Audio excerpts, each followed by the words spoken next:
गुरु, वक्ता या कोई भी वैष्णव श्रेष्ठ वृंद अपने शिष्य की, अपने वैष्णव की, अपने परिकर की चार प्रकार से रक्षा करता है, चार प्रकार से पोषण करता है। बहुत ध्यान से सुनिएगा। वचन से, स्पर्श से, दृष्टि से और मन से। बहुत ध्यान से सुनिएगा। चाहे आप हमें लीजिए, चाहे आप अपने गुरुजनों को लीजिए, चाहे आप किसी भी श्रेष्ठ वैष्णव वृंद को लीजिए, मध्य प्रदेश के संतों को लीजिए या हमारे वृंदावन के संतों को लीजिए, ये समस्त संत परिकर और भगवत संबंधी जितने भी महापुरुष हैं, ये चार प्रकार से पोषण करते हैं। पहला पोषण वचन से। आपको वचन से पोषित करेंगे। हमारे वृंदावन के कई महापुरुष, हमारे भारत के कई महापुरुष अपने वचनामृत से आनंदित करते हैं लोगों को। उनकी वाणी से ही व्यक्ति का अपना पूरा जीवन संवर जाता है। स्वामी विवेकानंद का विचार और उनकी वाणी ही आज तक लोगों का कल्याण कर रही है। रामकृष्ण परमहंस जी के विचार आज तक लोगों का कल्याण कर रहे हैं। गोस्वामी तुलसीदास जी के विचार, उनकी वाणी आज तक लोगों का कल्याण कर रही है। आज भी भारत में कितनी ऐसी व्यासपीठ हैं जो अपनी वाणी से लाखों लोगों का घर संभाल रहे हैं। तो गुरु, वैष्णव और भगवत वृंद वाणी से हमारा उपकार करते हैं, हमारा कल्याण करते हैं। दूसरा, स्पर्श से।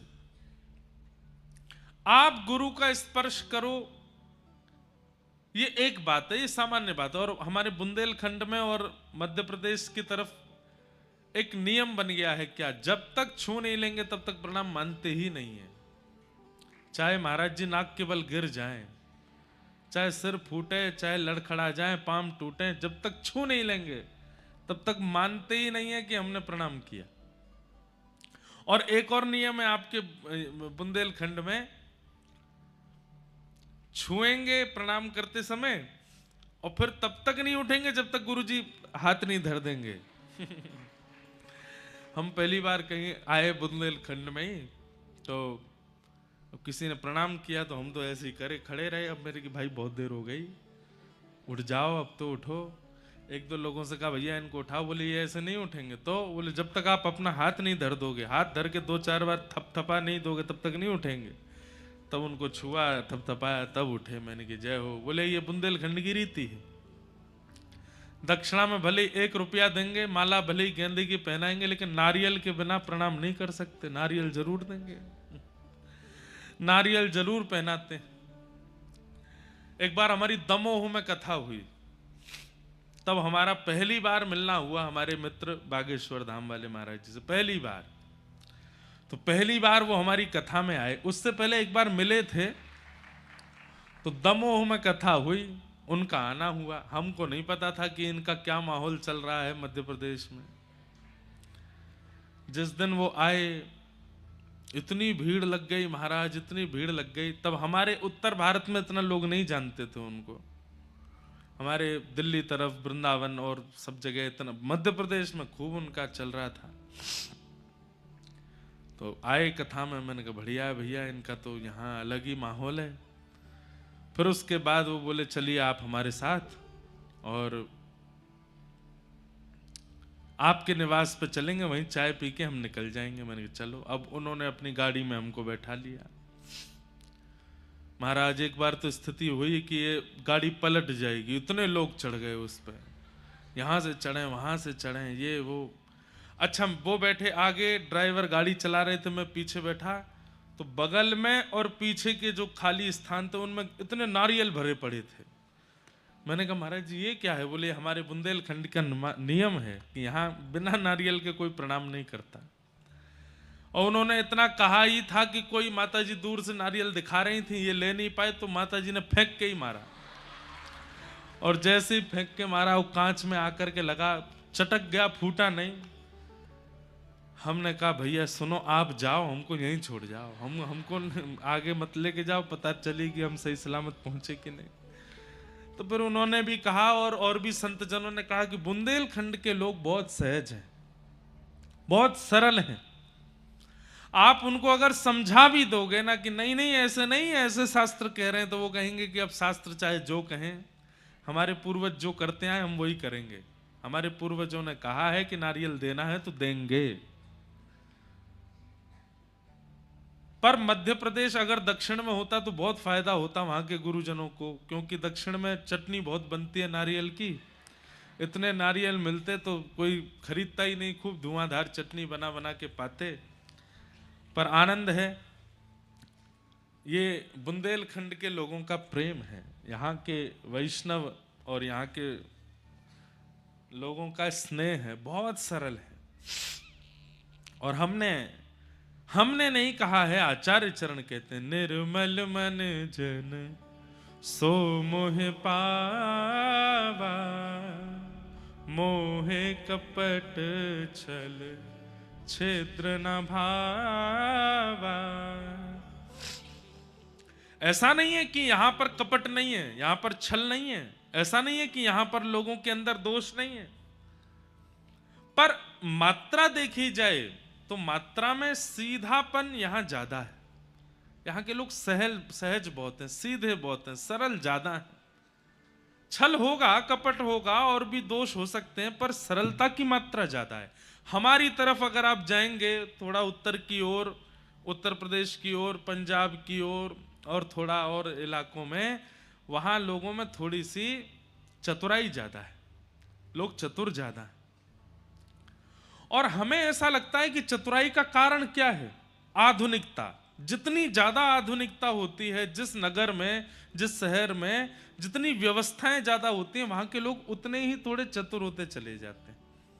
आप लोग जाके देखिए, जहां पर ज्यादा व्यवस्थाएं नहीं है, आधुनिकताएं नहीं है, फोन में नेटवर्क नहीं आते, वहां के लोग भी सरल होंगे, वहां के लोग भी सहज होंगे, वहां के लोग भी सीधे होंगे। पर जहां पूरे शहर में ही फ्री वाईफाई है, पूरे शहर में जो चाहो वो व्यवस्था है। अब हमारे तरफ और भी यहाँ मध्य प्रदेश के भी बड़े बड़े नगरों में ऐसी व्यवस्थाएं हैं, आपको दुकान पे खरीदने कुछ नहीं जाना, सब घर आ जाता है, वहीं से ऑर्डर कर दो, सब घर आ जाएगा। सब्जियां घर आ जाती हैं, खाने के सब सामान घर आ जाते हैं, पहनने के वस्त्र घर आ जाते हैं। सब कुछ इतना आधुनिकता में परिवर्तित होता जा रहा है। अब लोग कैश नहीं रखते जेब में, फोन से ही सब कुछ कर देते हैं। आधुनिकता बढ़ रही है, उससे देश का विकास हो रहा है, लेकिन मानव के स्वभाव का विनाश हो रहा है। उसके अंदर चतुराई आती जा रही है, वो चतुर बनता जा रहा है।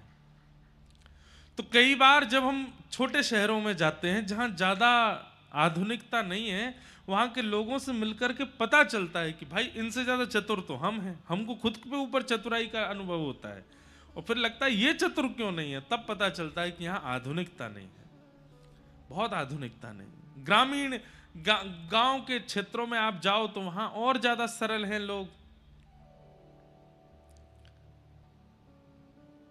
एक बार कहीं कथा हुई गांव में, बहुत पहले की बात है। तो जो यजमान जी थे बेचारे, गांव के लोगों ने उनको 6 महीना से टॉर्चर करना शुरू कर दिया। तुम कथा करा रहे हो? बोले हाँ। बोले भैया कथा कराने वाले के बड़े नियम होते हैं। बोले क्या नियम है? बोले बिस्तर पे नहीं सोओगे। 6 महीना पहले उनको चटाई पे सुलाना शुरू कर दिया। ऐसा कोई नियम है नहीं, है कुछ नियम है भी, पर इतने कठिन नहीं है। कहने का अभिप्राय ऐसा है कि कथा कराने वालों को थोड़े नियम व्रत में रहना चाहिए, और व्रत इसलिए करना चाहिए ताकि हमारी कथा, हमारी जो आयोजन है वो सफलतापूर्वक पूर्ण हो जाए। तो कई लोग ऐसा नियम लेते हैं, एक समय भोजन करते हैं, एक समय फलाहार करते हैं। कई लोग ऐसा नियम भी लेते हैं कि वो सिले हुए वस्त्र नहीं पहनते। कई लोग ऐसा नियम लेते हैं कि वो साबुन नहीं लगाते। कई लोग ऐसा नियम लेते हैं वो भद्र नहीं होते। कई लोग ऐसा नियम लेते हैं वो छौंक लगा करके ज्यादा नहीं पाते। ऐसा कुछ, इन सब से कोई बहुत बड़ा प्रभाव नहीं पड़ता है, पर ये आपकी श्रद्धा के ऊपर निर्भर है। हम तो कहते हैं खूब चकाचक खाओ सुबह शाम, लेकिन कथा सुनो ध्यान से। तो कहीं पर कथा हुई ग्रामीण क्षेत्र में, तो परीक्षित जी के पीछे पूरी गांव पड़ गया, जमीन पर सो। तो बेचारे 6 महीना से जमीन पर सोने लगे। उनको लगा ऐसी ही कथा होती है, नीचे सोना पड़ता है। फिर उनको किसी ने जाकर के कहा, बोले कि कोरे वस्त्र लेकर के आओ, पानी में हल्दी घोल करके, चूना घोल करके उसमें वस्त्रों को धो, उनको सुखा के उन्हीं को पहनना है। बेचारे वो पहनने लगे। वो कहीं भोजन करते दिख जाए तो लोग बाग टोक जाए, अरे तुम छोंक का भोजन कैसे कर रहे हो, बिना छोंक लगाए भोजन खाओ।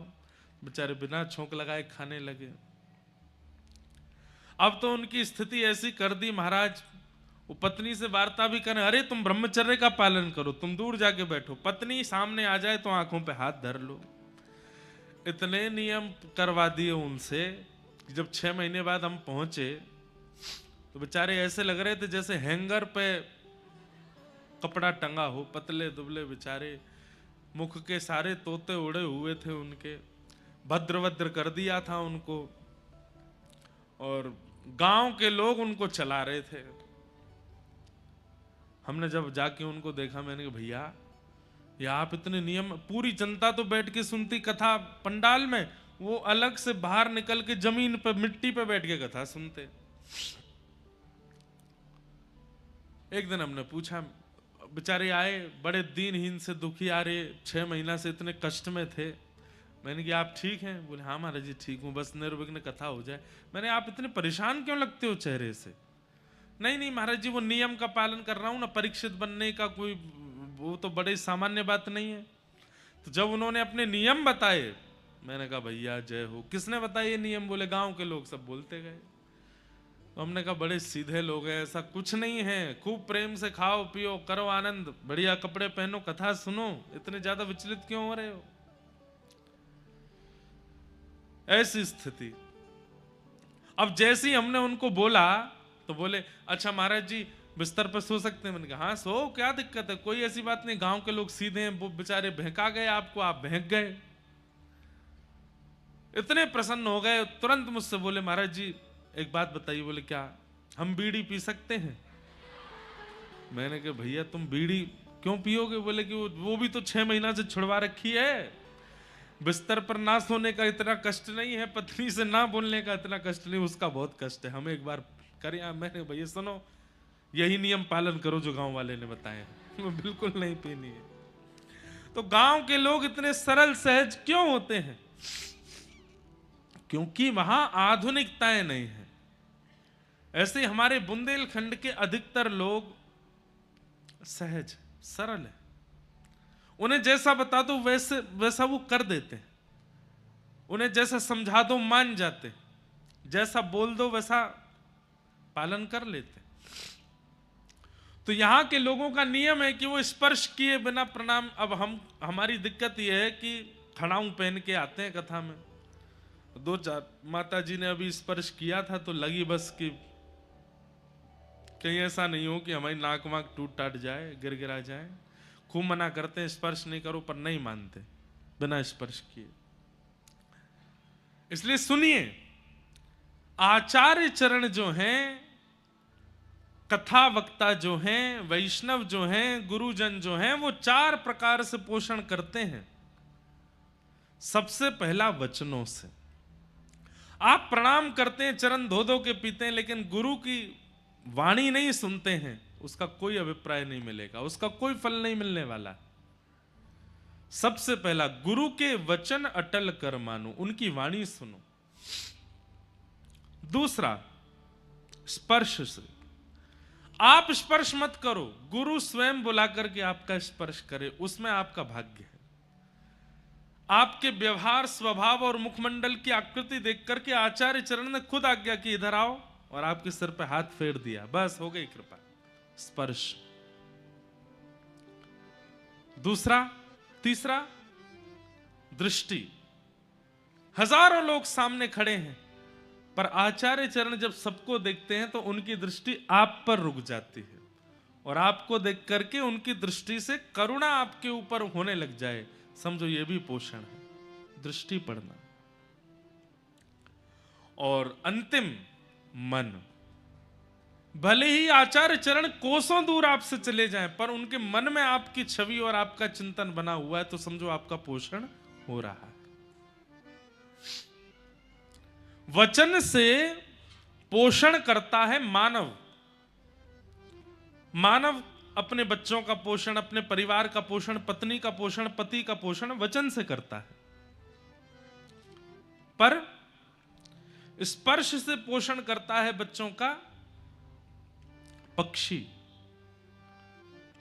पक्षी बोल करके बच्चों को कुछ नहीं सिखाता, स्पर्श से, अपने पंखों से अंडे को छूता रहेगा जब तक वो जन्म ना ले ले, और जैसे जन्म लेता है उसके बाद भी अपने स्पर्श से बच्चे का पोषण करता है पक्षी।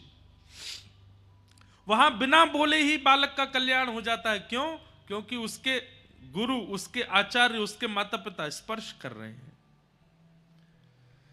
मानवों का कल्याण वचन से भी होता है, स्पर्श से भी होता है, और तीसरा होता है दृष्टि से। दृष्टि से पोषण करती है मछली। मछली जब बालकों को जन्म दे देती है तो उसके बाद, अब मछली के हाथ तो होते नहीं, ऐसा कुछ व्यवस्था तो है नहीं, वो क्या करती है? केवल देखती है, और दृष्टि मात्र से अपने बालकों को सब सिखा देती है मछली। उसके पास वाणी नहीं है, उसके पास स्पर्श करने के लिए हाथ नहीं है, वो केवल दृष्टि से अपने बालकों का पोषण करती है। और चौथा आता है मन। मन से पोषण करता है कछुआ। कछुआ बालकों को जन्म देता है और देने के बाद बालक उससे विलग हो जाते हैं। बालक चाहे हजारों मील दूर चला जाए, पर कछुआ नेत्र बंद करके अपने मन से अपने बालक का पोषण कर देता है। मादा कछुआ जो होती है वो नेत्र बंद करके मन से अपने बालकों को संतुष्ट कर देती है, आनंदित कर देती है। जैसे छोटा बालक बिलखता है बिना मां के, ऐसी कछुए की मां जो होती है वो बिलखते हुए बालक का केवल स्मरण करती है, और उस बालक को वही ममता का अनुभव होने लग जाता है। वो मन से स्मरण करती है, मन से पोषण करती है। ऐसे ही हमारी हिंदू वैदिक सनातन धर्म परंपरा में आचार्य चरण भी 4 प्रकार से पोषण करते हैं: वचन, स्पर्श, शब्द और मन। वचन, स्पर्श, दृष्टि और मन, इन चारों में से किसी भी परकोटे में आपका प्रवेश हो गया, आपका कल्याण निश्चित है। या तो आप गुरुजनों की वचनामृत की श्रेणी में आ जाओ कि वो जो कहें उस पर आपको अटूट विश्वास, बस चलते रहो। अच्छा, इसमें एक बात और है, इन चारों प्रक्रियाओं में प्रथम जो है, इस पर अधिकार आपका नहीं, इस पर अधिकार आपका है। वचन गुरुदेव बोलेंगे, सुनना आपको है। बाकी 3 पर अधिकार आपका नहीं है, वो तो गुरु कृपा से प्राप्त होगा: दृष्टि, स्पर्श और मन। पर दृष्टि के अधिकारी, स्पर्श के अधिकारी और मन के अधिकारी आप तभी होगे जब आप गुरु के वचन श्रवण करोगे। इसलिए कई लोग कहते हैं कथा सुनने का फल क्या है, कथा सुनने का हमको अभिप्राय क्या चाहिए, फल क्या चाहिए? कि आप गुरु की इन 3 श्रेणियों में चले जाओ। क्या? कि उनकी दृष्टि आपको भूले ना, उनका मन आपका विस्मरण ना करे, और एक दिन गुरु प्रसन्न होकर आपका स्पर्श कर ले, आपके ऊपर वरद हस्त रख दें। बस ये आपकी गुरु सेवा की सबसे बड़ी उपलब्धि है, अगर ये 3 प्राप्त हो गए तो: स्पर्श, दृष्टि और मन, स्मरण। हम जितने भक्तों का चिंतन करते हैं यहां कथा में आकर के, चाहे वो गोस्वामी तुलसीदास जी महाराज हों, चाहे आपके सागर के पास के ही श्री बिहारिन देव जी हों, चाहे श्री नागरीदास जी हों, चाहे हितरवंश महाप्रभु हों, चाहे स्वामी श्री हरदास जी हों, ये सारे वो भक्त हैं जिनका स्मरण ठाकुर जी करते हैं, जो ठाकुर जी की स्मृति में रहते हैं, ये वो है।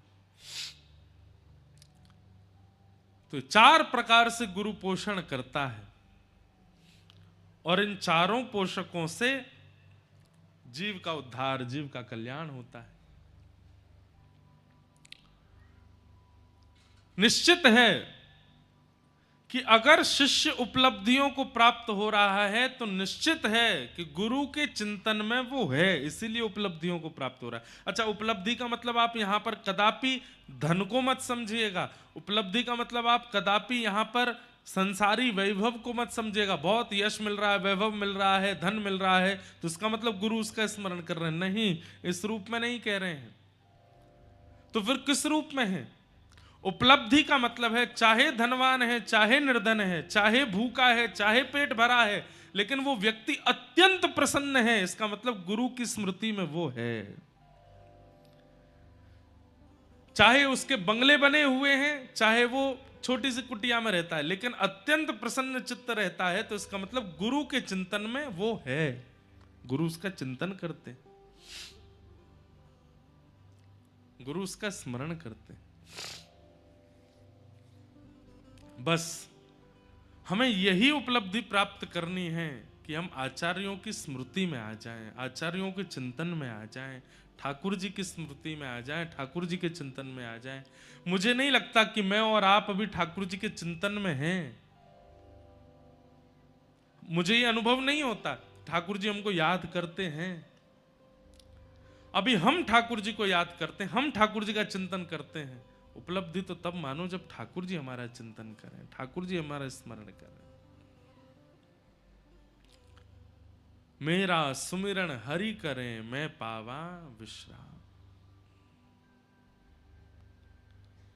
एक परम भक्त हुए भगवान के, उनका नाम था कुआ जी। क्या नाम था? कुआ जी। उनका नाम कुआ इसलिए पड़ा, उसके पीछे भी एक कथा है। तो कुआ जी जो थे, ये एक मट्टी के बर्तन बनाने वाले व्यक्ति थे। क्या बोलते हैं उन्हें? कुम्हार। कुम्हार थे कुआ जी। पर इनका नियम इतना था, ऐसा था कि ये उतने ही बर्तन बनाते थे जिनसे इनका, इनकी पत्नी का पेट भर जाए, और अगर दो चार महात्मा कभी इनके गांव में आ जाएं तो उनको ये प्रसाद पवा सकें। बस इतने ही बर्तन बेचते थे। मतलब आज की व्यवस्था इनकी, इनकी पत्नी की, और अगर संत महात्मा कोई आ जाए तो उनको पवाने की। बस कल की व्यवस्था के अनुरूप आज धन संचन नहीं करते थे। भगवान के मन में आया कि कुआ जी इतने बड़े भक्त हैं, इनका यश मुझे ही करना होगा संसार में। सोच लो, ठाकुर जी के चिंतन में आ गए। ठाकुर जी ने मन बना लिया कि कुआ जी का यश मुझे करवाना है। और भगवान ने एक दिन ऐसी लीला की कि कुआ जी महाराज सुबह सुबह उठ करके बर्तन बेच करके आए मिट्टी के, और उससे जो धन प्राप्त हुआ अपने लिए, अपनी पत्नी के लिए प्रसाद सिद्ध कर लिया, दो चार महात्माओं के लिए प्रसाद सिद्ध कर लिया। लेकिन आज इनके द्वार पर 200 महात्मा आ गए। ठाकुर जी ऐसी परीक्षा लेते हैं। जब ठाकुर जी को ठोक बजा करके किसी को भक्त का अनुभव करना होता है कि ये उचित है कि नहीं, उसकी ऐसी परिस्थिति प्रकट कर देते हैं कि उस परिस्थिति से वो घबरा जाए। और जैसे ही व्यक्ति घबराता है, ठाकुर जी समझ जाते हैं कि भाई कच्चा है, पक्का नहीं है, घबरा गया। परीक्षा से घबराए ना, परिस्थिति से घबराए ना। 200 वैष्णवों को जैसे ही अपने द्वार पर देखा, कुआ जी घबराए नहीं। अपनी पत्नी से कहने लगे, देवी आज कितनी बड़ी कृपा, आज तक इतने वर्षों में 2 महात्मा, 4 महात्मा, 5 महात्मा से ज्यादा प्रत्येक दिन हमारे द्वार पर नहीं आए, लेकिन आज कितनी बड़ी पूंजी हमारी, इतने बड़े गांव में हमारे द्वार पर 200 महात्मा आए। पत्नी ने कहा, आ तो गए पर इनको पवाएंगे कैसे? बोले कि वो सब व्यवस्था ठाकुर जी देखेंगे, आप तो बस इनको बैठाओ। बैठा दिया।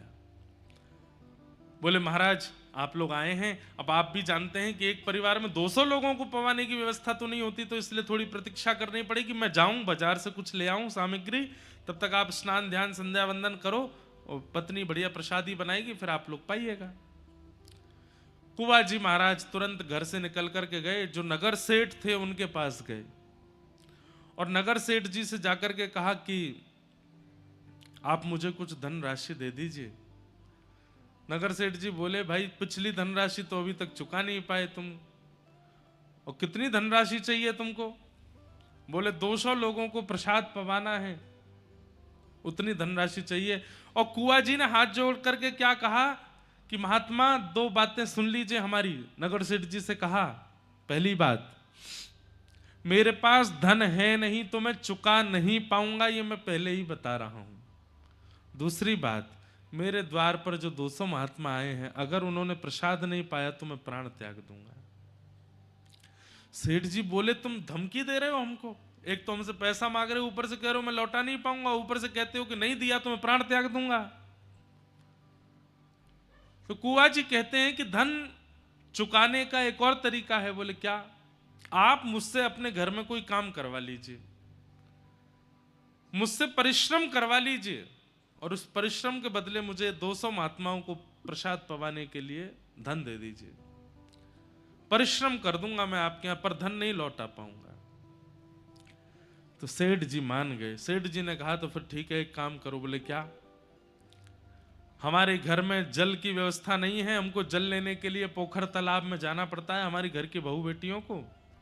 पीछे कुछ जमीन हमारी बची है, तुम वहां पर कुआं खोदोगे अकेले, और कुआं खोद करके उसमें जल का स्रोत जब तक नहीं निकल आए तब तक खोदते रहोगे। कुआं में पानी ऐसी थोड़ी आ जाता है कि 2-4-10 फीट में आ जाए। शर्त है, तुम और तुम्हारी पत्नी, तुम ही दोनों कुआं बनाओगे। कुआ जी बोले, मुझे स्वीकार है, पर अभी मुझे धन दे दीजिए, मुझे संतों की सेवा करनी। सेठ जी ने धन दिया।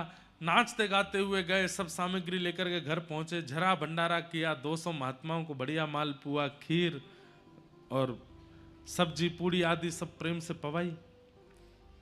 पत्नी बोली, आप इतना सामान कहां से लेके आए, कैसे लेके आए? बोले, देवी कोई टेंशन की बात नहीं है, इसका मैं परिश्रम करूंगा ना। बोले, कैसे परिश्रम करोगे?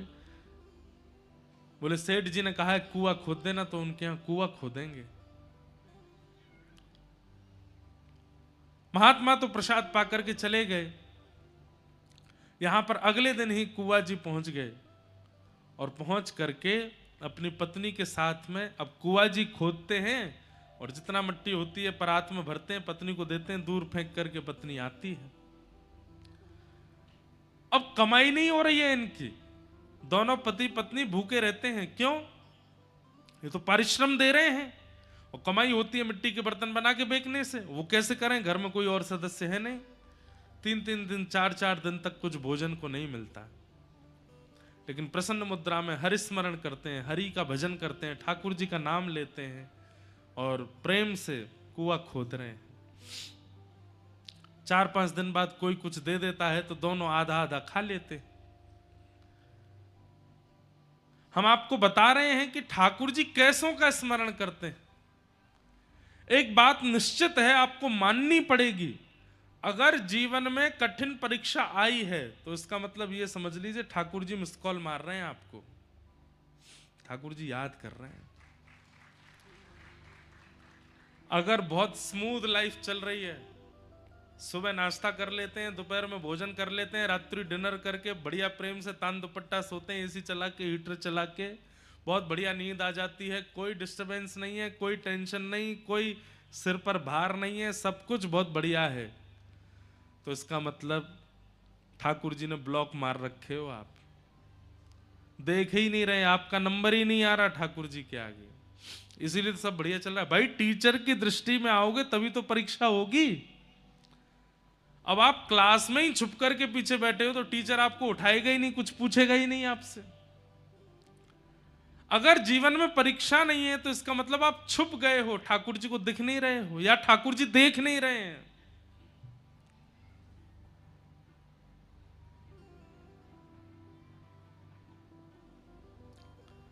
तो कुआ जी की ऐसी परीक्षा, लेकिन प्रसन्न मुद्रा में भगवान का स्मरण करते हुए कुआं खोद रहे हैं।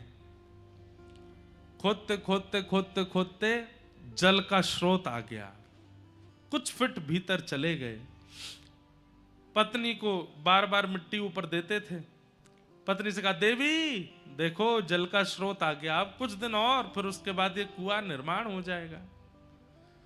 पत्नी भी बड़ी प्रसन्न हो गई, इतने दिन हो गए, घर में व्यापार भी नहीं हुआ, कुछ काम धंधा भी नहीं हुआ, भोजन पानी भी नहीं चल रहा है, अब बढ़िया कुआं बन जाएगा तो हम फिर से बर्तन बेचेंगे, धन कमाएंगे। मिट्टी फेंकने के लिए जैसे ही पत्नी गई तो जल इतना ज्यादा आ चुका था कि उस जल के आगमन से आसपास जो मिट्टी थी वो गीली होकर के धंस गई और फिटों नीचे कुआं जी धंस गए, दब गए और उसी के नीचे ही रह गए। जैसे ही जाकर के देखा सारी मिट्टी नीचे गिर गई है और कुआं जी उसके नीचे दब गए हैं। अब अकेली कितना उसमें से निकाली मिट्टी, खूब पहले तो फावड़े से खुद ही खोदने लगी, लेकिन वो तो पूरा ही भर चुका था। दौड़ी दौड़ी सेठ जी के पास गई, बोले सेठ जी मेरे पति को निकाल दीजिए, देखिए ना वो धंस गए भीतर। पूरा गांव इकट्ठा हो गया, सब लोग योजना बना रहे हैं, यहां से खोदो, यहां से खोदो, यहां से करो, ऐसे करो। पर अंत तो गत्वा, क्योंकि कुआं जी इतने प्रसिद्ध और इतने बड़े व्यक्ति नहीं हैं, इसलिए गांव के लोगों ने कहा परिश्रम करके हम मिट्टी निकाल भी देंगे तो भी कुआं जी जीवित तो मिलेंगे नहीं, मर चुके होंगे। इतनी देर हो गई है, इतनी मिट्टी में धंस करके व्यक्ति कैसे बच सकता है। सेठ जी भी वहां से जाने लगे। एक बहुत सुंदर पद मैंने अभी कुछ दिन पहले एक कथा में गाया था। ऊधो जब टेढ़े दिन आवे, ऊधो जब टेढ़े दिन, बहुत सुंदर पद है। जब टेढ़े दिन जीवन में आते हैं कैसा होता है। हाँ हाँ,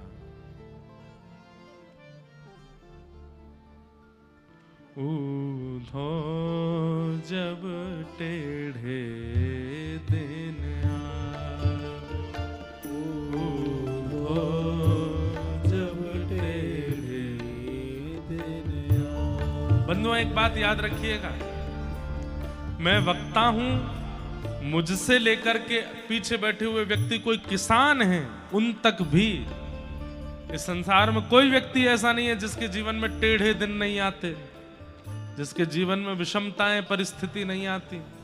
अगर नहीं आ रही हैं तो वो जी ही नहीं रहा है, वो इस संसार का है ही नहीं है। इस संसार में आए हैं तो भोगना तो पड़ेगा, परिस्थितियां तो आएंगी। ये संसार एक विद्यालय है और हम सब यहाँ के विद्यार्थी हैं, परीक्षा तो होंगी। ऊधो जब टेढ़े दिन आवे, ऊधो जब टेढ़े। शब्द सुनिएगा,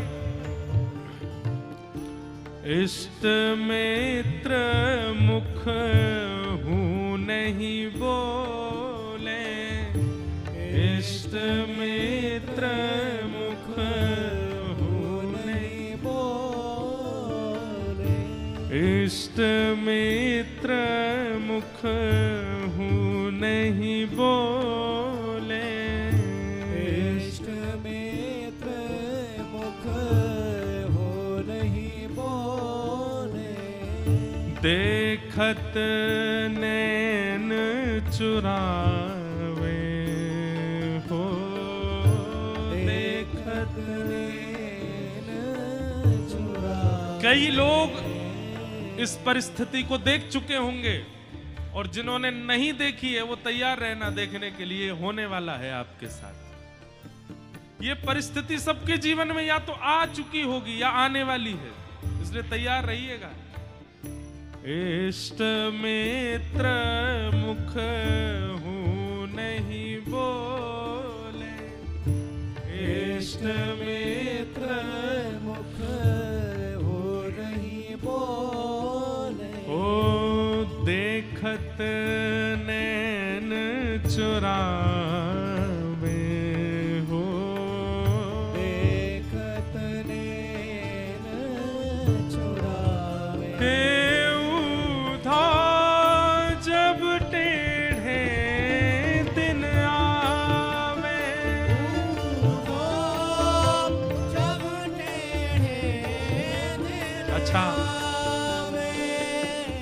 पद सुन के पता चला कौन से संदर्भ का पद है ये।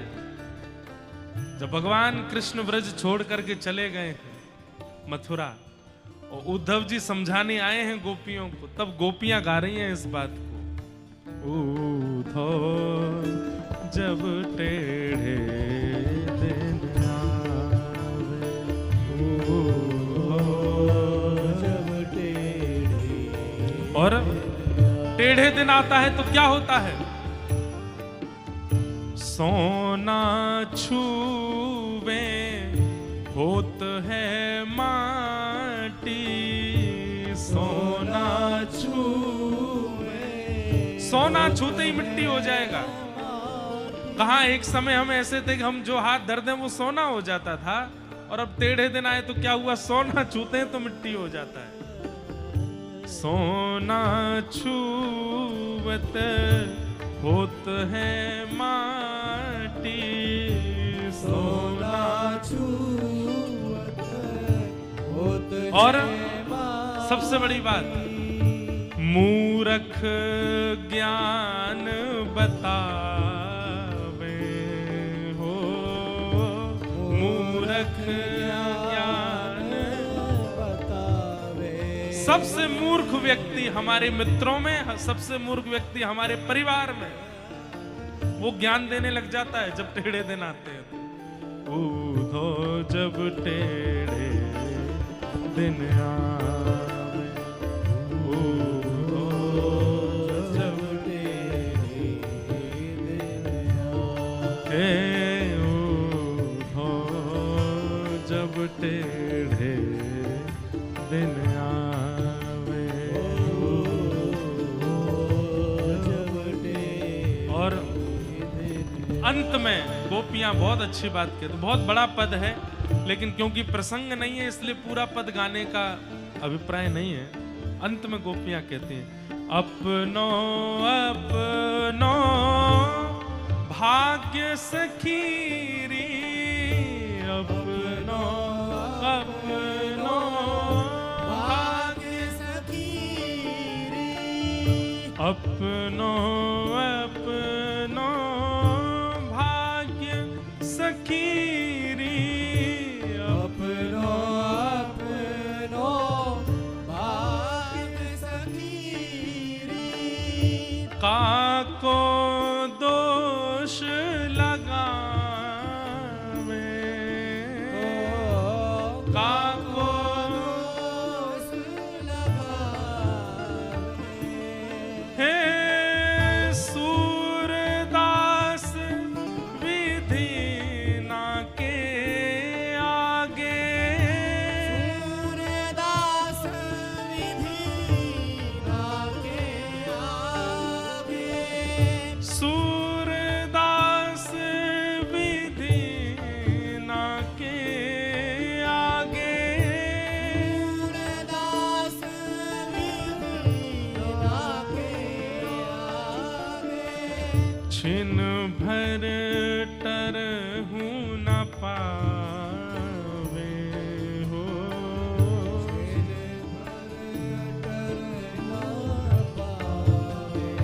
उद्धव जब टेढ़े दिन आवे, उद्धव जब टेढ़े दिन आवे, उद्धव जब टेढ़े दिन आवे, उद्धव जब टेढ़े दिन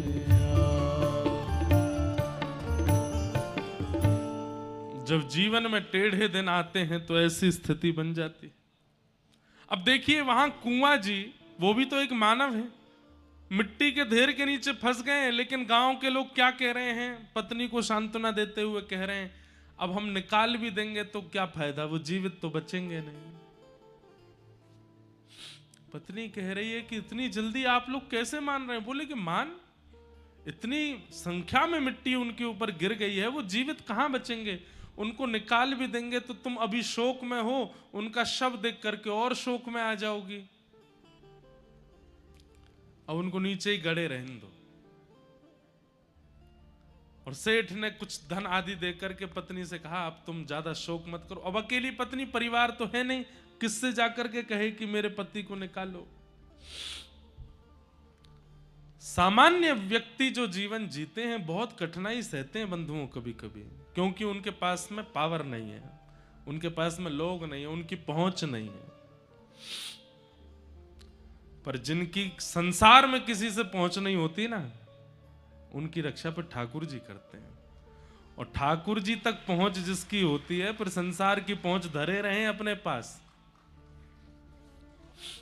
कुआ जी की पत्नी रोज ठाकुर जी से प्रार्थना करती, बोले नाथ मेरे पतिदेव आपका भजन करते थे और आपके जन, आपके संत, आपके भक्तों के लिए कर्जा लेकर के भोजन कराते थे कि संत भूखे ना चले जाए। और अंत तो गत्वा क्या दिया, मेरे पति का ऐसे इस प्रकार निर्मम तरीके से उनकी हत्या हो गई। और यहां तक कि आज मेरा कहने को कोई नहीं संसार में जो उनके शव को निकाल सके मिट्टी के भीतर से। पति कहते थे कि आप हमारे हो, आप हमारे हो, आप भी हमारे नहीं हो। आज आप भी नहीं आए हो मेरे इस शोक की घड़ी में मेरे पास। रोज पत्नी रोती, महीनों निकल गए बंधुओं, महीनों। पत्नी रोज जाती और उस टीले पर जो धस चुका था वहां जाकर के प्रणाम करती, वहीं बैठी बैठी रोती रहती। एक बार कुछ संतों की जमात आई और वो संतों की जमात उसी टीले के बगल से निकल रही थी जहां कुआ जी धस गए थे।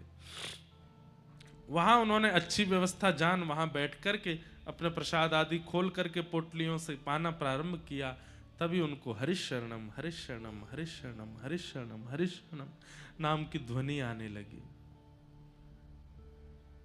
ढूंढने लगे ये कौन बोल रहा है, इतना मधुर, इतना शांत, इतनी धीमी स्वर में, लेकिन हमें इतना स्पष्ट सुनाई दे रहा है। और इस स्वर में ऐसा लगता है कि मानो साक्षात हरि सामने खड़े हैं, उनको देखते हुए कोई बोल रहा है। इधर उधर दिशाओं में ढूंढने लगे कहां से ये ध्वनि आ रही है, कहां से ये स्वर आ रहा है, लेकिन कहीं कोई प्राप्त नहीं हुआ।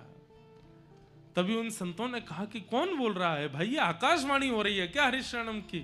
तभी एक महात्मा ने कान लगा करके उस टीले में जब कान लगा करके देखा तो कहा अरे इसके भीतर से आवाज आ रही है। खूब सारी संख्या में वो महात्मा थे, कोई कुल्हाड़ी लेकर के, कोई खपरेल लेकर के, कोई जो साधन मिला सब लेकर के उसको खोदने लगे। गांव के लोग इकट्ठे हो गए, अरे भैया क्या कर रहे हो, काय को खोद रहे हो। बोले अंदर से आवाज आ रही है, अंदर कीर्तन की ध्वनि सुनाई दे रही है। पूरा गांव इकट्ठा हो गया। किसी ने जाकर के कुआ जी की पत्नी को बताया, बोले जहां कुआ जी दबे थे आज कुछ महात्मा मिलकर के वहां खोद रहे हैं और ऐसा कह रहे हैं भीतर से आवाज आ रही है। पत्नी दौड़ी दौड़ी गई, वहां जाकर के जब देखा तो सब संत लगे हैं खोदने में। खोदते खोदते खोदते 2 दिन बीत गए। गांव के लोग भी अब अविश्वास, अरे हम तो पहले ही मना कर रहे थे, इतने महीने हो गए, कहां कंकाल भी नहीं बचा होगा उनका। तो अरे यहां से ध्वनि आ रही है स्वर की।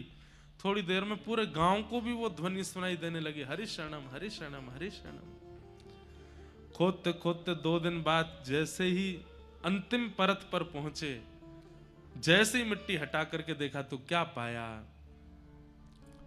सुंदर दिया जला है, सामने साक्षात ठाकुर जी का श्री विग्रह विराजमान है और कुआ जी बैठ करके खूब मधुर वहां भजन कर रहे हैं, ठाकुर जी का हरिशरणम नाम संकीर्तन कर रहे हैं।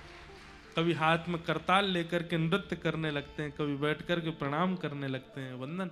देख करके किसी को भी विश्वास नहीं हुआ, ये कैसे हो सकता है।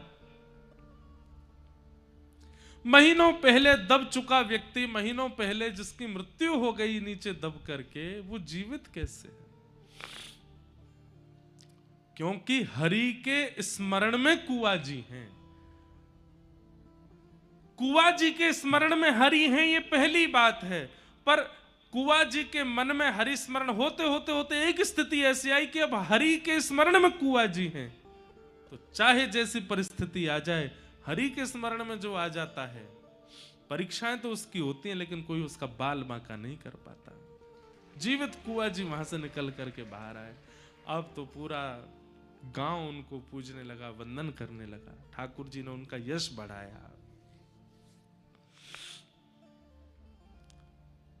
हमारा कथा सुनने का उद्देश्य ये कोई मनोरंजन नहीं है बंधुओं।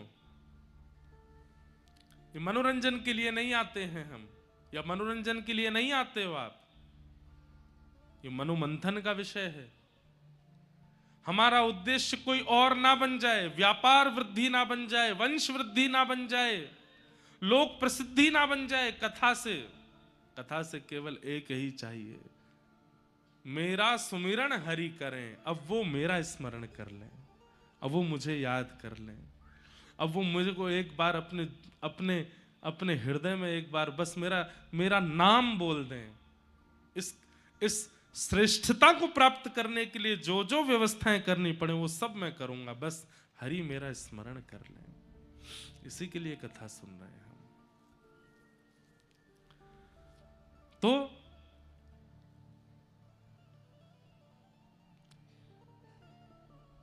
शब्द, स्पर्श, दृष्टि और मन, इन 4 प्रकार से भक्तों का पोषण होता है। गुरु के संबंध में हम वचन सुनते हैं, ये अधिकार हमारा है, पर स्पर्श, दृष्टि और स्मरण का अधिकार गुरु के पास है। वो अगर हमें योग्य जानेंगे तो तीनों वस्तु दे देंगे। पर ठाकुर जी के संबंध में उल्टा है। स्पर्श, शब्द, स्पर्श, दृष्टि और मन, ये ठाकुर जी हमारे साथ कर रहे हैं। वो नित्य स्पर्श कर रहे हैं। वायु जो हमें छू रही है, ये कौन है? ठाकुर जी तो हैं। वो नित्य हमारा स्मरण कर ही रहे हैं, पर किस भावना से कर रहे हैं ये बात समझ नहीं आती। अच्छी भावना से कर रहे हैं कि सामान्य भावना से कर रहे हैं। दृष्टि उनकी हमारे ऊपर है, बस वचन सुनने की इच्छा है। दर्शन को नैना तपे, वचन सुनन को कान, मिलवे को ही रात तपे, हिय के जीवन प्राण, गोवर्धन वासी सांवरे, तुम बिन रहो न जाए। तो इस प्रकार आज भागवत जी का हम प्रारंभ कर रहे हैं। आइए महात्म की थोड़ी चर्चा कर लें, उसके बाद कथा को फिर आज विश्राम की ओर ले चलेंगे। और कल 2 बजे से आप लोग 1:30 बजे ही आ जाइएगा, और कल 2 बजे से खूब मधुर भाव से। और हमारा मन है मध्य प्रदेश में प्रगटे हमारे वृंदावन के प्रेम करने वाले भक्तों के चरित्र हम सुनाएंगे 7 दिन तक। भागवत की कथा तो सुनाएंगे ही, पर उस भागवत में भी मध्य प्रदेश में जन्म लेने वाले, और उसमें भी बुंदेलखंड में जन्म लेने वाले, और आसपास के मध्य प्रदेश प्रांत से हमारे ठाकुर जी का स्मरण भजन करने वाले वैष्णवों का चिंतन कथा में करेंगे। इसलिए रोज पधारिएगा, रोज आइएगा, खूब भाव से सुनिए। सच्चिदानंद रूपाय विश्वोत्पत्त्यादि हेतवे, तापत्रय विनाशाय श्रीकृष्णाय वयं नुमः। यं प्रव्रजन्तमनुपेतमपेतकृत्यं द्वैपायनो विरह कातर आजुहाव, पुत्रेति तन्मयतया तरवोऽभिनेदुः, तं सर्वभूतहृदयं मुनिमानतोऽस्मि। भैया ये एसी ने कहा देर में मुंह को कुल्फी बना देंगे, इनको बंद कर दो दोनों।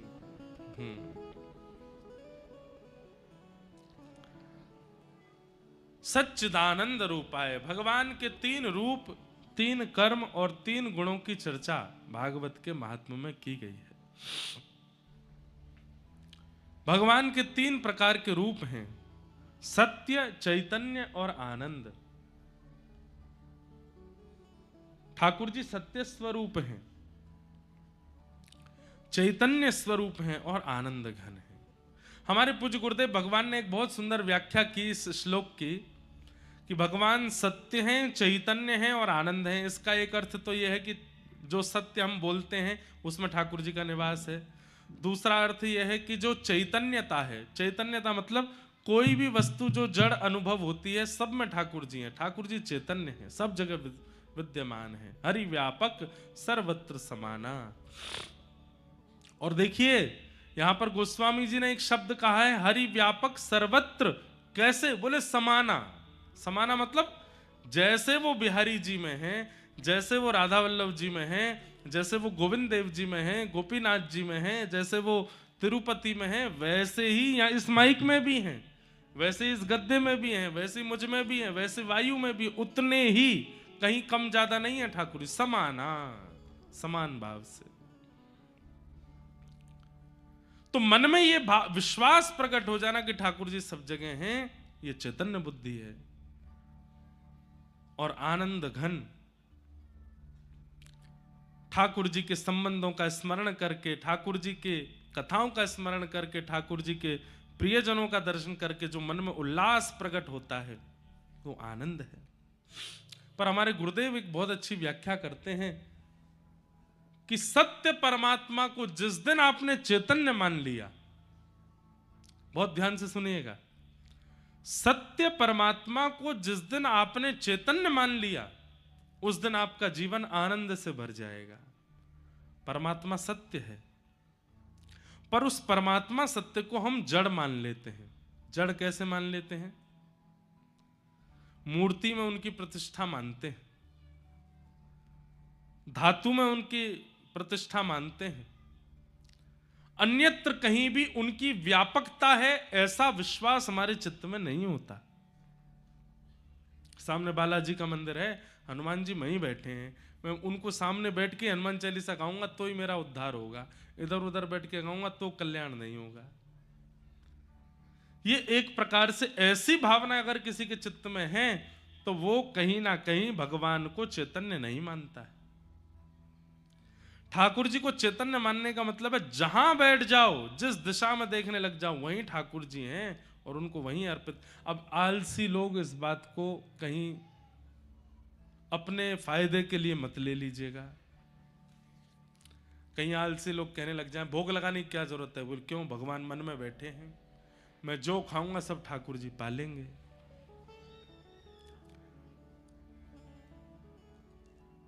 ये तर्क को तर्क वितर्क करने वाले लोग, आलसी लोग, भगवान से 100 कोस की दूरी रखने वाले लोग, कहीं इसको अपना टाइटल मत बना लीजिएगा। देखो महाराज जी कह रहे हैं सब जगह भगवान है, तो मैं जो पाऊंगा उससे हो।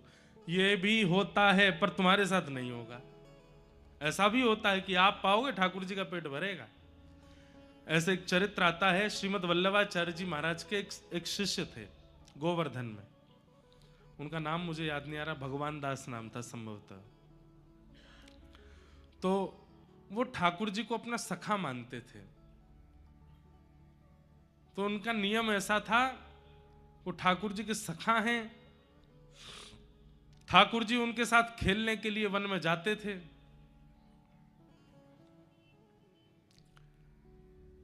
तो जब ठाकुर जी के लिए रसोई घर से थाल जाता था प्रसाद का, तो वो रसोइयाओं से बोलते, बोले पहले हमको पवाओ, बाद में ठाकुर जी को पवाना। बोले क्यों?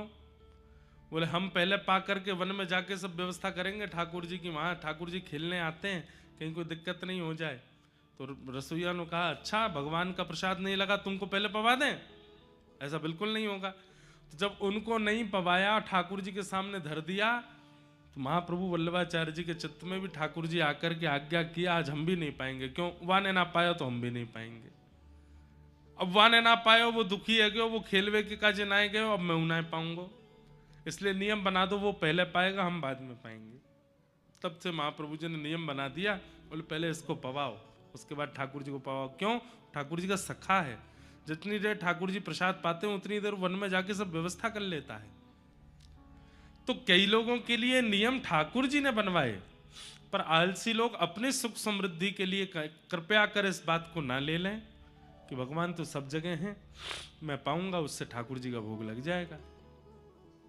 हो सकता है ठाकुर जी चाहें तो।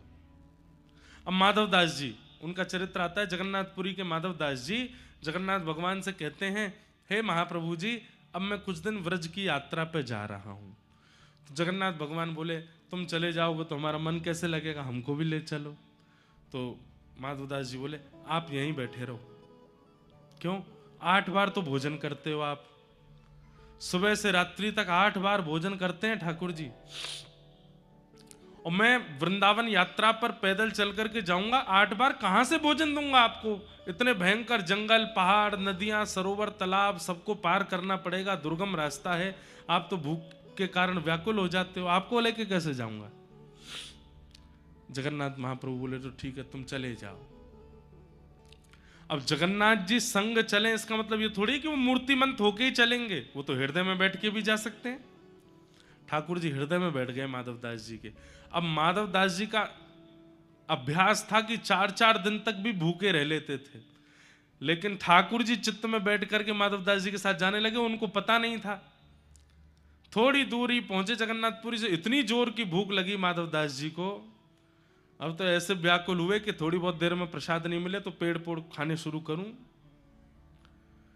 थोड़ी देर भोजन नहीं मिला तो पत्ते खाने लगे, घास खाने लगे, सामने जो आया उसी को ही खाने लगे, और स्वयं ही आश्चर्यचकित होकर खुद से ही पूछ रहे हैं, हे माधवदास, इतनी उम्र हो गई, आज तक इतनी भूख तो तुझे कभी नहीं लगी, आज ये कैसे भूख लग रही है? क्योंकि माधवदास जी के अंदर ठाकुर जी बैठ के जा रहे हैं, ठाकुर जी को लग रही है भूख।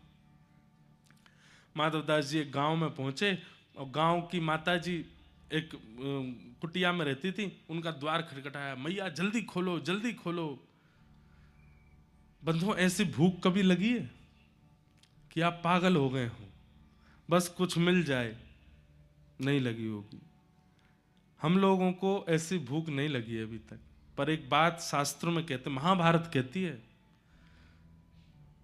कि पुत्र शोक महाकष्टम, माता पिता के सामने पुत्र की मृत्यु हो जाना ये महाकष्ट है, पर इससे भी विशाल कष्ट होता है कष्टात कष्ट करित शोधा, भूख लगना और भोजन का ना मिलना, उससे भी बड़ा कष्ट है। माधवदास जी की ऐसी स्थिति हो गई, गेट खटखटाने लगे, मैया बोली, अरे रुको रुको, आती हूं। द्वार खोल के देखा, कहो बाबा क्या बात है, इतने व्याकुल? मैया जो है घर में, जो है घर में मुझे खिला दो, मुझे भूख लगी है, बहुत तेज भूख लगी है। बैठो बैठो, इतने व्याकुल। बोले बैठने का मन, जो रखा है तो बनाना नहीं है, जो रखा है दे दो, पका हुआ है, बिना पका हुआ है, जो है सब दे दो। बोले रोटी नहीं है, आटा दे दो, मैं आटा खा लूंगा, गेहूं दे दो, गेहूं चबा लूंगा, लेकिन मुझे दो। मैया बोली सब व्यवस्था है, बैठो। माधवदास जी बैठे, भोजन थाली लगा करके दी। माधवदास जी तो पाने लगे। भूखा व्यक्ति वो विचार नहीं करता कि रोटी को सब्जी से लगाऊं या चावल में दाल डालूं, वो तो बस खाता है। मैया बोली आराम से धीरे धीरे खाओ, और बाबा अकेले अकेले खाए जा रहे हो, इस बालक को भी खिलाओ। माधवदास जी बोले कौन बालक? तुम्हारे बगल में जो बैठा है ये बालक? कोई बालक नहीं है मेरे बगल में। अरे बाबा ऐसे कैसे बात करते हो? निश्चित कहीं से अपहरण कर लाए हो किसी मैया के प्यारे से बालक का, और कहीं मैं तुमको पकड़वा ना दूं इसलिए मेरे सामने नाटक कर रहे हो कि कोई बालक नहीं है। ऐसा सांवला सा बालक, बड़ी बड़ी आंखें इसकी, ऐसे जीभ में पानी आ रहा है, मुंह में पानी आ रहा है, तुम्हारी थाली की ओर देख रहा है, और तुम अकेले अकेले खा रहे हो, इसको नहीं पवा रहे? माधवदास जी बोले कोई बालक नहीं है मैया, मैं अकेला हूं। अरे तुम्हारे बगल में मुझे दिख रहा है, ठोड़ी पे हाथ धर के छोटा सा गदमदरा सा बालक, पीतांबरी पहने, सांवला सलोना सा तुम्हारी थाली की ओर देख रहा है, घुंघराले केश हैं। माधवदास जी समझ गए, बोले ओहो, तभी मैं कहूं मुझे इतनी भूख क्यों लग रही है। जगन्नाथ जी जैसे ही कहा सोई ठाकुर जी प्रकट हो गए। बोले कहो माधवदास। बोले आप आ गए। बोले तुमको क्या लगता है कि हम स्थूल रूप में ही चलते हैं साथ में?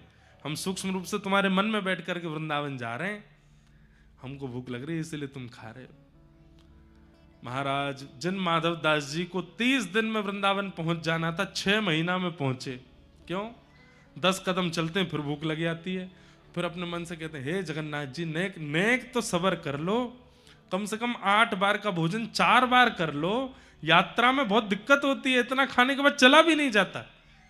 लोग बाग पैदल यात्रा पर जाते हैं तो 2-4 किलो वजन कम होता है। माधवदास जी जब वृंदावन पहुंचे 10 किलो वजन बढ़ गया।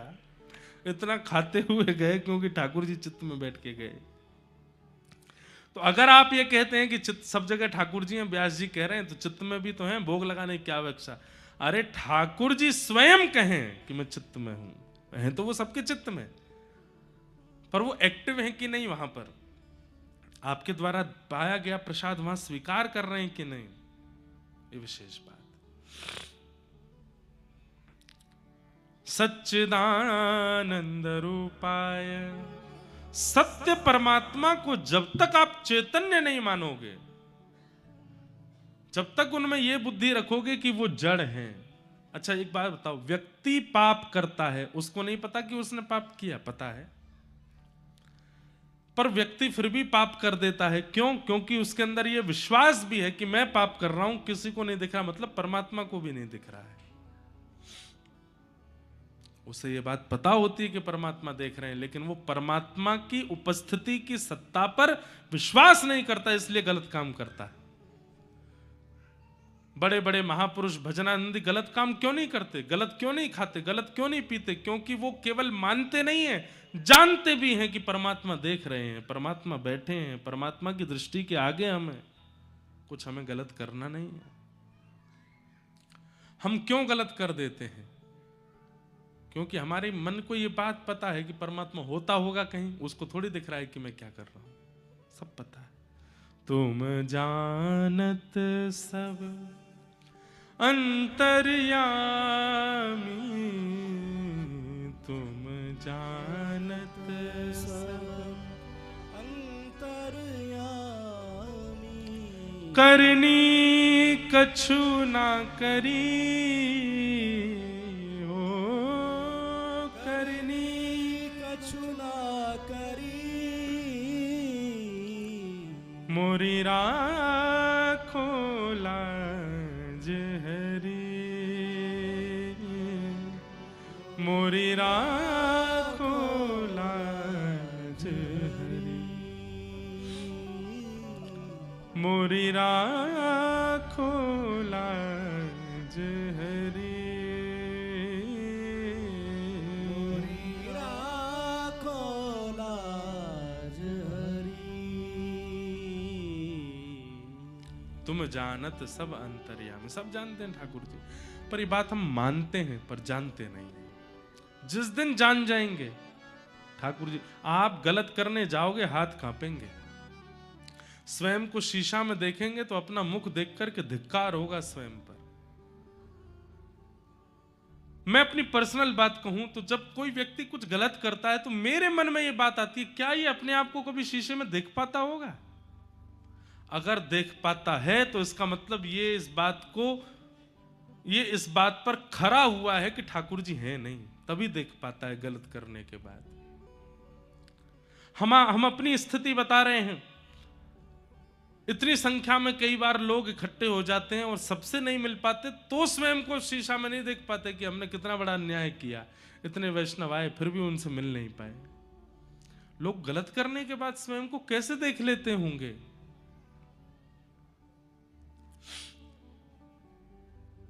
भगवान चैतन्य हैं, सब जगह हैं, हर तरफ, हर जगह और हर समय। लिख लीजिए, हर जगह, हर तरफ, हर समय, एवरीवेयर, ऑल द टाइम उपस्थित है ठाकुर जी। ये जिस दिन आपने मान लिया उस दिन जीवन में क्या होगा? सत्य परमात्मा चैतन्य है, जिस दिन मान लोगे उस दिन जीवन में आनंद आ जाएगा, आनंद का अनुभव होने लग जाएगा। फिर ये देखो श्याम, ये देखो श्याम, यही तो है मेरे जीवन प्राण। ये देखो श्याम, ये देखो श्याम, यही तो है मेरे जीवन प्राण। नैनाभिराम बंक मुस्कान, नैनाभिराम बंक मुस्कान। बाँह मरोड़ लजावत काम, बाँह मरोड़ लजावत काम। ये देखो श्याम, ये देखो श्याम, यही तो है मेरे जीवन प्राण। ये देखो श्याम, ये देखो श्याम, यही तो है मेरे जीवन प्राण। चित्रा सखी हमारे ब्रज में हुई, उनकी लीला में ये पद आता है, ये देखो श्याम। बहुत सुंदर लीला है चित्रा सखी की। आज प्रथम दिन है, आज नहीं सुनाऊंगा, किसी और दिन सुनाऊंगा। बहुत सुंदर लीला है। भगवान का सबसे पहला चित्र बनाने वाली सखी चित्रा सखी, वो ये पद गाती। महात्मा की चर्चा में श्रीमद् भागवत जी के महत्व का वर्णन किया गया। भागवत जी का महत्व क्या है? तो बंधुओं, सुनने वाले के चित्त में भक्ति, ज्ञान, वैराग्य की पुष्टता करने वाला क्रम जो है वो श्रीमद् भागवत है। भागवत कितने शब्द हैं? 4। भागवत, भा से भक्ति, ग से ज्ञान, व से वैराग्य, त से त्याग। इन चारों में से एक भी अगर 7 दिन के अंदर आपके जीवन में नहीं आए तो आपने यहां आकर के केवल समय बर्बाद किया। और चारों आ जाएं तो समझ लो आपने ठाकुर जी को प्राप्त किया। भक्ति, ज्ञान, वैराग्य और त्याग। सबसे पहला आपके जीवन में भक्ति आवे कथा सुन करके। भक्ति का मतलब क्या है? आप प्रेमी हो जाओ। भक्ति का मतलब तिलक लगाना शुरू कर दो, कंठी पहनना शुरू कर दो, एकादशी करना शुरू कर दो, नियम से रहना शुरू कर दो, तुलसी जपना शुरू कर दो, राधा नाम करना, कृष्ण नाम करना, युगल नाम करना शुरू कर दो। यही वैष्णवता ने? नहीं। आपके रोम रोम से प्रेम छलकने लग जाए तब समझो कि आप भक्त हो गए हो। आप जब बोलते हो तो प्रेमी लगते हो, देखते हो तो प्रेमी लगते हो, चलते हो तो प्रेमी लगते हो, बैठते हो तो प्रेमी, उठते हो तो प्रेमी, आपकी हर अवस्था प्रेम का प्रतिपादन करती है, तो समझो आप भक्त हो। भक्ति, तो यहां से भक्ति सीख के जाओ कि 7 दिन बाद जब आप लौट के जाओ ना तो आपका ऑरा ऐसा हो जाए कि जो दुखी व्यक्ति भी आपके संपर्क में आवे वो भी प्रसन्न हो जाए, वो भी खुश हो जाए, वो भी आनंदित हो जाए। श्रीमन चैतन्य महाप्रभु वो जब गांव गांव भ्रमण करते थे तो जो जो उनके रूप माधुरी को देखता था उसके मुख से हरिबोल शब्द का उच्चारण अपने आप प्रारंभ हो जाता था। केवल इतना ही नहीं कि केवल सांसारिक मानवों के मुख से हरिबोल बुलवाया हो। जब चैतन्य महाप्रभु वन में गए तो वन के हिंसक जीव भी जब चैतन्य महाप्रभु की ओर देखते तो वो भी हरिबोल तो नहीं बोल सकते, लेकिन 4 पैरों पर चलने वाले 2 भुजा उठा करके वो भी नृत्य करते थे महाप्रभु जी को देख के। इसका मतलब क्या है? आप भक्त हैं, आपका ऑरा बताता है, आपका स्वभाव बताता है, आपकी उपस्थिति बताती है कि आप भक्त हैं कि नहीं। कई लोग मेरे से मिलने आते हैं, हम आपको सत्य बता रहे हैं, कई लोग ऐसे आते हैं जीवन में, वो जब मिलने के लिए आते हैं उनके उपस्थित होते ही, कमरा में आते ही, या वो जब भी मिलने आते हैं उनके आते ही हम जितने भक्ति भाव में सब खत्म हो जाती है। समझ में आ जाता है कि भाई महासंसारी हैं जो सामने बैठे हैं। फिर उनसे हम नियम कुछ ना कुछ पूछते हैं 1-2 बात और वो सत्य निकल आती है। पहला प्रश्न होता है कि मांस खाते हैं आप? कहीं ना कहीं से नहीं महाराज जी पहले खाते थे। मैंने कहा पहले खाते अब खाते बात एक ही है। मदिरा आदि पी लेते हैं? नहीं पहले वो भी छोड़ छाड़ दिया, अब नहीं।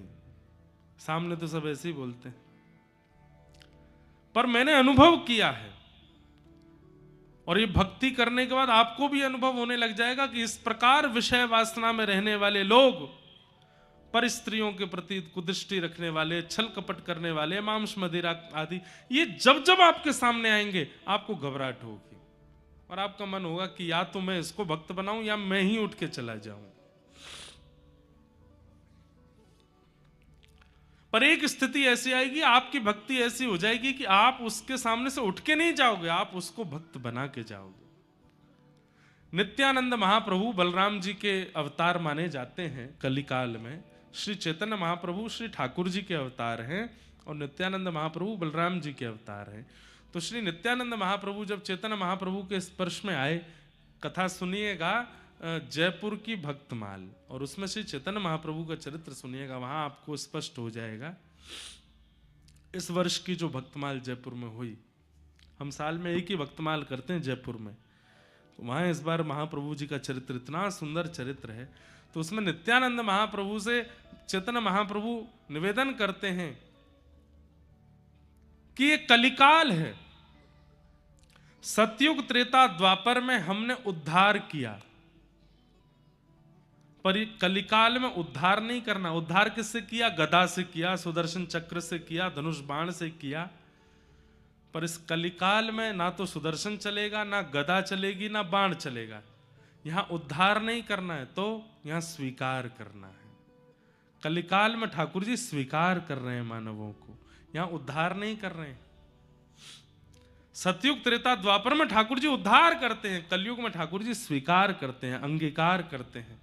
और वो स्वीकार करने के लिए सुदर्शन, गदा और धनुष बाण आदि को पीछे रखना पड़ेगा।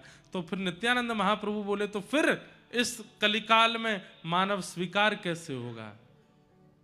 बोले केवल और केवल हरेर नाम हरेर नाम हरेर नामैव केवलम कलौ नास्त्यैव नास्त्यैव नास्त्यैव गतिरन्यथा। हरि का नाम कलिकाल में केवल वही रक्षा करेगा। कलिकाल में उस हरि नाम बोलने वाले के सारे पाप, उसके द्वारा किए गए गलत काम सब भुलाने हैं हमको। वो एक बार हरि बोले, एक बार हरि बोल बोले और उसके एक पूर्व के पाप को नष्ट कर देंगे हम एक बार बोलने से। यदि वो 108 बार बोलेगा तो 108 पाप नष्ट होंगे। और एक समय ऐसा आएगा कि वो तीर्थों में भ्रमण करता हुआ जब हरि बोल बोलेगा तो किसी तीर्थ में जाकर के एक बार हरि बोल बोलने पर सहस्त्र हो जाएगा। जैसे बद्रीनाथ में, एक बात सुनिएगा हमारी, हम आप सब लोग कभी पुरुषण नहीं कर पाएंगे इस जन्म में। पुरुषण का मतलब क्या होता है? मंत्र में कितने शब्द हैं और उन शब्दों का कुछ मल्टीप्लाई होता है, और वो करीब करीब 24 लाख के आसपास, कई मंत्रों का 24 लाख जाप एक आसन पर बैठ करके करना।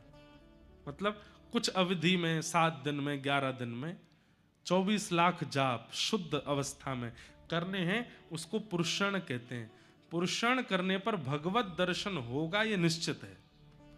अगर किसी व्यक्ति ने पुरुषण कर लिया, ब्रह्मचर्य का पालन करते हुए, आसन का पालन करते हुए, मंत्र में एक अनुस्वार मात्रा की बिना गलती किए हुए, बिना मन में कुभाव लाए हुए अगर 24 लाख बार किसी मंत्र का जाप कर लिया, पुरुषण हो जाएगा। पुरुषण होते ही ठाकुर जी का दर्शन होगा। हमारी आपसे हाथ जोड़ के प्रार्थना, जिन लोगों ने सुना है इसको आधा अधूरा करके करने मत लग जाना, नहीं तो गलत होगा। पुरुषण की एक विधि है, वो वैसे ही होना चाहिए। हम आप सब लोग पुरुषण नहीं कर सकते, तो क्या करें? बद्रीनाथ जाओ। बद्रीनाथ को एक वरदान दिया है ठाकुर जी ने। क्या? आपने एक बार कहा राधा, एक बार बोलते ही वो मल्टीप्लाई इनटू 1000 हो जाता है बद्रीनाथ में। तो कितना हो गया? एक बार राधा बोलने पर कितना गिनती मानी जाएगी? 1000। 2 बार पे 2000। अगर किसी व्यक्ति ने 10 बार राधा बोल दिया तो 10,000, 100 बार राधा बोल दिया तो 1 लाख। मतलब अगर आपने एक दिन बैठ करके भी श्री राधा श्री राधा श्री राधा श्री राधा अगर जपने लग गए तो कम से कम 2-4 घंटे में ही आपका पुरुषण हो जाएगा। कहां? बद्रीनाथ में। ये बद्रीनाथ का फल है। इसलिए बद्रीनाथ निश्चित जाइए और वहां जाकर के अपने गुरु प्रदत्त मंत्र या जो नाम आपको प्रिय लगता है उसकी जितनी ज्यादा संख्या हो सके उतनी करके आओ। 24 लाख तो 1-8 घंटा में हो जाएगी, उससे भी ज्यादा करे आओ। अपने जीवन भर के पुरुषण करे आओ वहां पे। 7 दिन अगर किसी को रहने का अवसर मिले तो हर दिन कम से कम 1000, 2,000 नाम भी जपे, कितना पुरुषण हो जाएगा उसका। ऐसा बद्रीनाथ है। तो पुरुषण करने से सोचो, अगर किसी व्यक्ति ने बद्रीनाथ में जाकर के 24 लाख नाम कर लिया तो इतने तो पाप नहीं किए होंगे उसने जीवन में, सब खत्म हो जाएंगे। अब मान लो उसने 2000 पाप अपने जीवन में किए, 24 लाख नाम जप लिया, तो 2024 में से 2000 माइनस कर दो, कितना बचा? 23 लाख और हाँ, तो 23,98,000। इतने नाम का फल क्या मिलेगा? बोले इतने नाम का फल अब इतने दिनों तक, इस जन्म में और अगले जन्म में, हर स्वप्न में ठाकुर जी का अनुभव होगा, ठाकुर जी का दर्शन होगा। कितना बड़ा प्रभाव है नाम जप का। इसलिए भैया पुरुषण की बड़ी महिमा है, नाम की बड़ी महिमा है।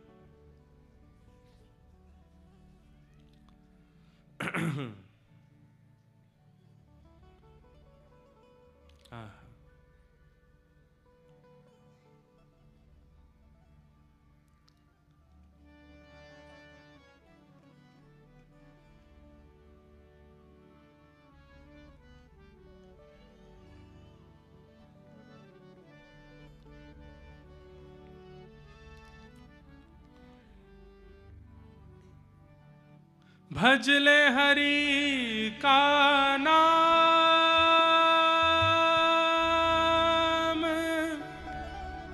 पांडुरंग, भजले हरि का नाम,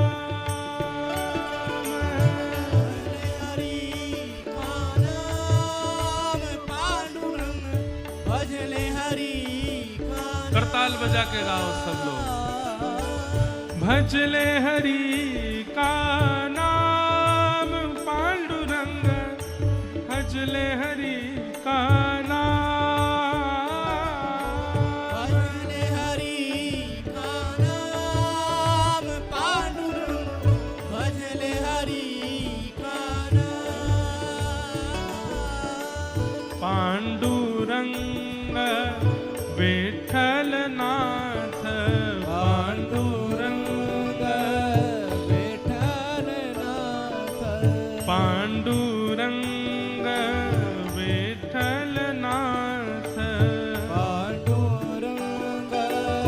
विठ्ठल नाथ। हे भजले हरि का नाम पांडुरंग, भजले हरि का नाम, भजले हरि का नाम पांडुरंग, भजले हरि का नाम। और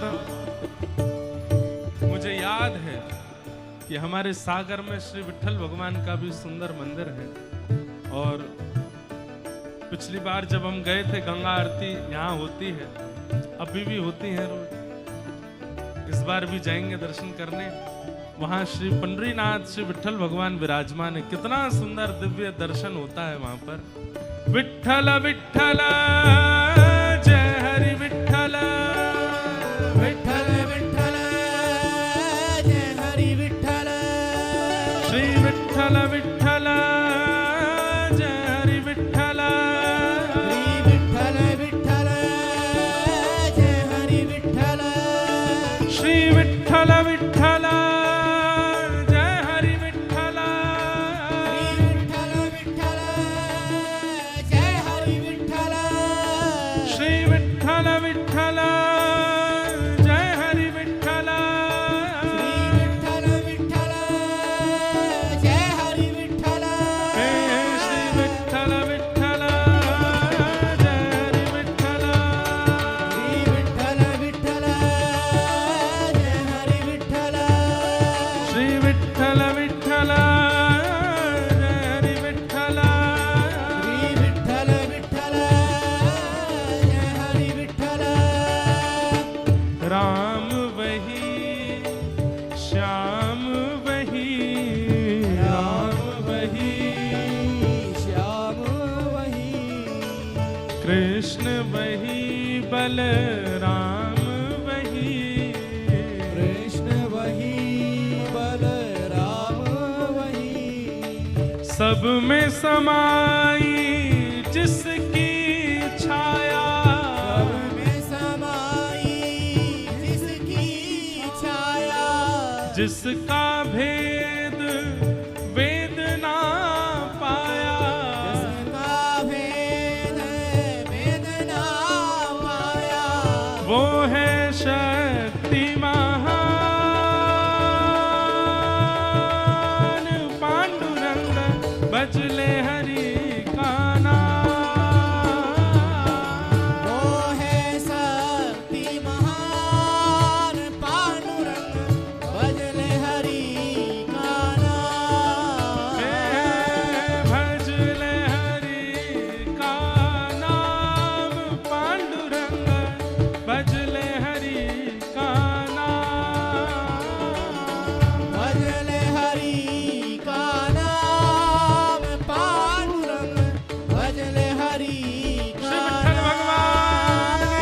सबके लिए वो द्वार खुले हैं, सबके लिए वो द्वार खुले हैं। एक ईंट पे विठल खड़े हैं, एक ईंट पे विठल खड़े। हे विठ्ठला विठ्ठला विठ्ठला, हे विठ्ठला विठ्ठला विठ्ठला, माझा विठ्ठला विठ्ठला विठ्ठला, हे विठ्ठला विठ्ठला विठ्ठला। ओ सबके लिए वो द्वार खुले हैं, सबके लिए वो द्वार खुले हैं।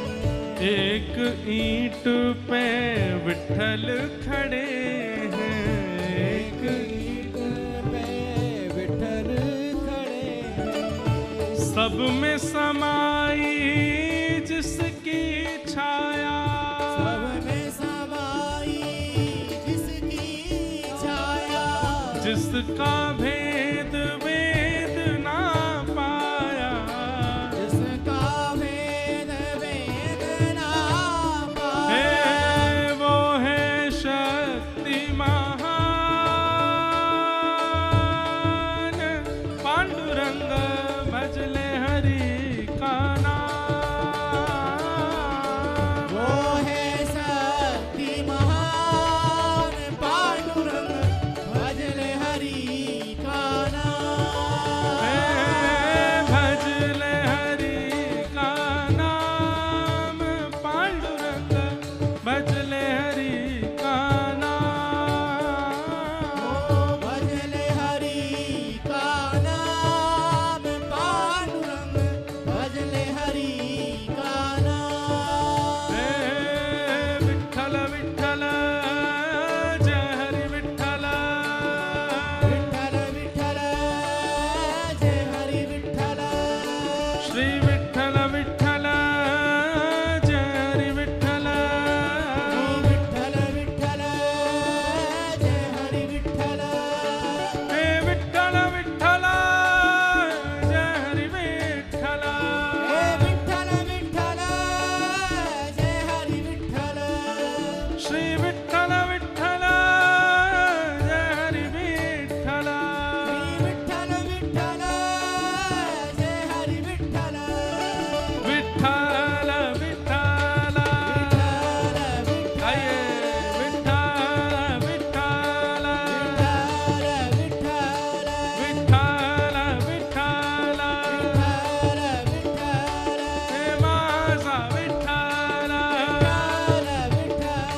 हे माझा विठ्ठल,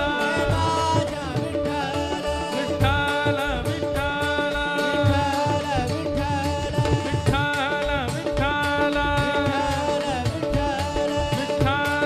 विठ्ठल विठ्ठल, हे माझा विठ्ठल, हे माझा विठ्ठल, हे माय बापा विठ्ठल, हे माय बापा विठ्ठल, विठ्ठल विठ्ठल, हे विठ्ठल विठ्ठल, विठ्ठल विठ्ठल, विठ्ठल विठ्ठल, विठ्ठल विठ्ठल, विठ्ठल विठ्ठल, विठ्ठल विठ्ठल,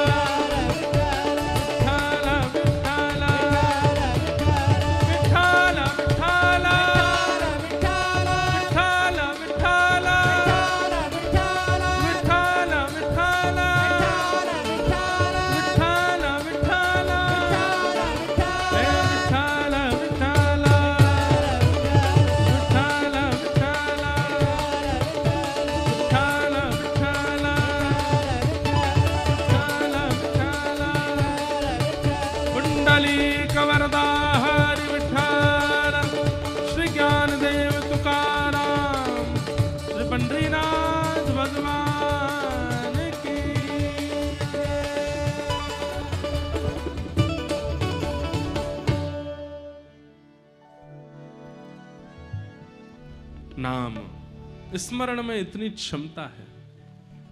तो भागवत में भक्ति, ज्ञान, वैराग्य और त्याग, या तो भक्ति युक्त होके जाइए, और भक्ति युक्त होने का मतलब है कि आपके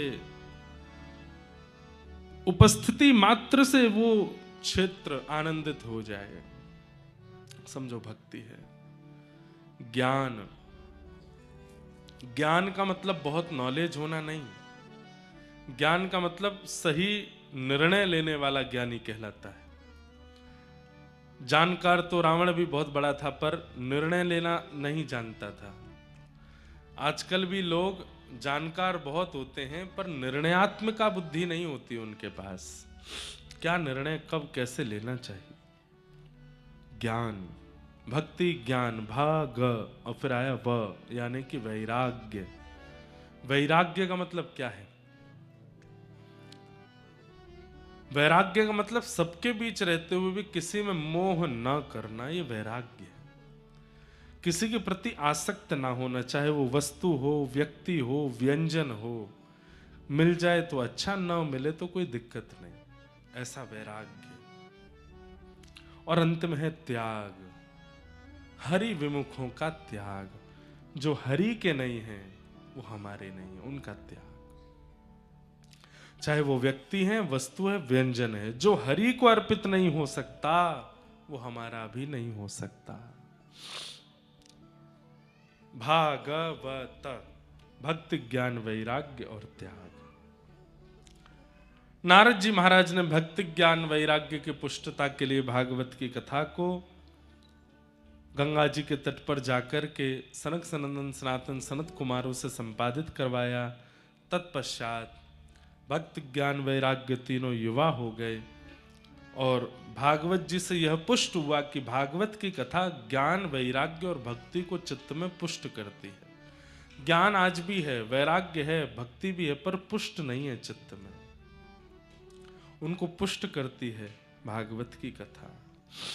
तत्पश्चात श्रीमद् भागवत सुनने से और क्या होता है, तो बोले भयंकर प्रेत योनि में पड़े हुए व्यक्ति भी इस कथा को सुनने से मुक्त हो जाते हैं। तो मतलब मरे हुए लोग भी जब मुक्त हो सकते हैं तो हम तो जीवित हैं, हम पर कल्याण कैसे नहीं होगा। धुंधकारी नाम का एक प्रेत बन गया था बालक, क्योंकि उसने माता पिता के प्रति विद्वेष किया। भागवत जी की कथा श्रवण करके उस पर कृपा हुई, और कृपा हो करके वह भी प्रेत योनि से मुक्त होकर भगवत धाम को प्राप्त हो गया। इस प्रकार भागवत जी का महात्म्य सुनाया गया। ऐसे भागवत जी को हम बारंबार प्रणाम करते हैं। अंत में भागवत जी के महात्म्य में कहा, असारे संसारे विषय विषसंगा कुलधिय, क्षणार्थम क्षेमार्थम पिबत सुखगाथाम तुलसुधाम, किमर्थम व्यर्थम भो व्रजत कुपथे कुत्सित कथे, परीक्षित साक्षी यत् श्रवणगत मुक्त्युक्ति कथने, परीक्षित साक्षी यत् श्रवणगत मुक्त्युक्ति कथने। असार रूपी संसार है, विषयों से भरा हुआ है। यहाँ पर विषय ही प्राप्त होता है, पर इस विषयले संसार में भी परीक्षित साक्षी हैं इस बात के कि भागवत का आश्रय लेकर के वो इस विषय रूपी संसार से मुक्त होकर भगवत धाम को प्राप्त हो गए, तो हम क्यों नहीं कर सकते। ऐसी भागवत जी को हम बारंबार प्रणाम करते हैं। आज के महात्मा के सत्र को हम यहाँ विराम देते हैं। कल प्रथम स्कंद से कथा का प्रारंभ ठीक 2 बजे होगा। तब तक के लिए आप सबको जय श्री कृष्ण।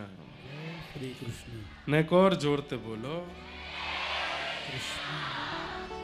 पीछे वाले भी बोलो, जय श्री कृष्ण। जय सिया राम, जय सिया राम, जय श्रीमन नारायण, जय श्रीमन्नारायण, जय जय श्री राधे। जय श्री राम। कल पुनः मिलेंगे, तब तक के लिए सबको प्रणाम। हे भजो मुकुंद माधव मुरारी, भजो मुकुंद माधव मुरारी, हे भजो मुकुंद माधव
भजो